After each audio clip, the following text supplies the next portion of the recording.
crazy story time about the girl that my dad was having an affair with. So a little background information. My mom and my dad had been married for 10 years. And they had 3 children. Me, who's the oldest, I'm 16. And then my 2 younger sisters. Well, since I was 12 years old, I've lived with my grandma. Because of some personal issues that went on at home. Well, because I lived with my grandma, I barely ever saw my family.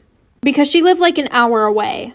So I was never in any family photos or anything like that. Well, when I was 15, my dad started coming to my grandma's every Friday and taking me out for pizza. And I thought it was because he just wanted to spend time with me. Well, a few months after he started taking me out for pizza every Friday, I found it really odd that he was getting a hotel for the whole weekend and only seeing me on Fridays. So I had talked to my grandma about it. So my grandma told me that he was having an affair. And she said that she didn't care because she absolutely despised my mom. I didn't tell my dad that I knew because I just thought that it would cause issues between us. Well, the next Friday, he came up and we went to the pizza place like for part 2. Part 2 about the girl that my dad was having an affair with. So like I said, a few weeks later, on a Friday, he takes me out for pizza again. Mind you, we go to the same pizza place every single Friday. Well, we sit down, we're waiting for our pizza, and I notice that there's this girl who keeps staring at me. And I'm like brushing it off, thinking that she's just one of those girls who has an RBF, resting bitch face. So once we were done eating, my dad went to pay. But the pizza place that we were at, they only accepted cash and not card. My dad had to go to the bank, which was like 2 doors down, so it really didn't matter. As soon as he got up and walked out that door, the girl who was staring at me the whole time came straight over and sat down where he was sitting. I'm like, hi.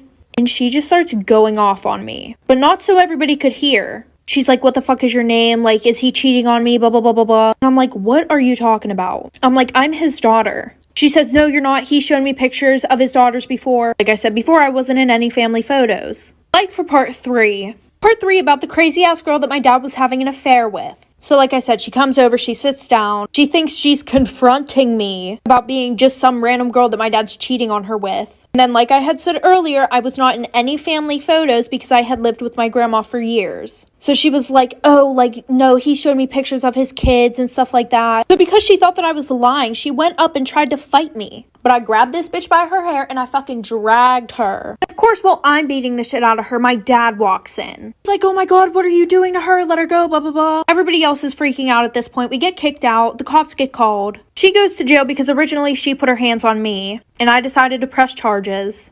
Even though my dad begged me not to. So then I confronted him about the fact that he only came up once a week to spend one Friday with me, but he got a hotel and spent the whole weekend with her. So now I still live with my grandma. I don't see my dad anymore. He's still having an affair with this girl. I'm still really pissed off about it, so I kind of just want to tell my mom what he's doing. Story time about why I made my boyfriend stop being friends with his girl best friend. So a little background information. I was in my sophomore year of high school, and my boyfriend and I had been dating for about 6 months. And he had been best friends with this girl, we're gonna call her Addie, for about 3 years. Now, I had known Addie way before that, probably since we were in kindergarten. But her and I weren't like BFFs, we were more of acquaintances. But obviously we became friends because she was always around my boyfriend. A month after him and I started dating, I decided that we had to set boundaries for their friendship. Because they had first period together, right? Well, every morning at 9:45, I would go on Snapchat and I would see a picture of them. And it would be her kissing him on the cheek. Not only would it be on her story, but it would also be on his. And I had her on Snapchat before that. She had never done that, ever.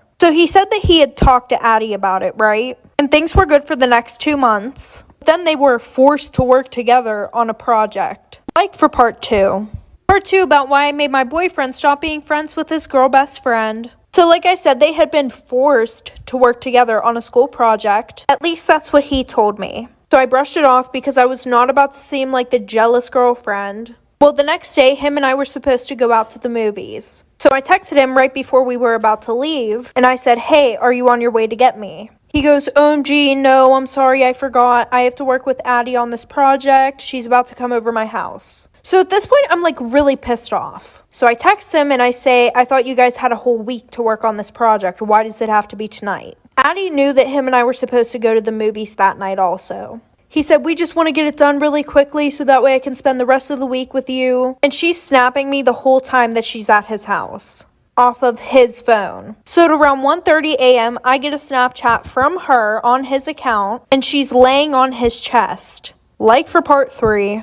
Part 3 about why I made my boyfriend stop being friends with his girl best friend. So like I said, she snaps me at 1:30 in the morning, a picture of her laying on his chest, and it's captioned, "Hey girlie, I hope you don't mind, but I have to spend the night at his house. He lost track of time working on our project and it's way too late for him to take me home." So at this point, I'm furious and I don't snap her back. So the next morning, I call my boyfriend. And I asked him, "Hey, is Addie still there?" So he says yeah, and then I ask him to put me on speakerphone. So when he does, I say hi to Addie. She goes, "OMG, hey girl, how are you?" And that's when I pretty much go off on this bitch. I tell him that while he was asleep, she was sending me pictures of her laying on top of him off of his Snapchat, and that she was sending those type of pictures to multiple people on his Snapchat because my best friend had texted me that morning saying that she thought that we broke up because Addie was sending her pictures of her laying on top of him. So I tell him, pick me or her. And she starts crying. After a minute of silence, he hangs up the phone and then blocks me. Good luck to the next girl. Storytime about the 2-year-old boy who lost his life at the Pittsburgh Zoo. On a Sunday morning, a mother decided that she was going to take her son to the zoo. Everything was going good until they had gotten to the wild African dog exhibit. I'm going to insert a picture of what it looks like right here.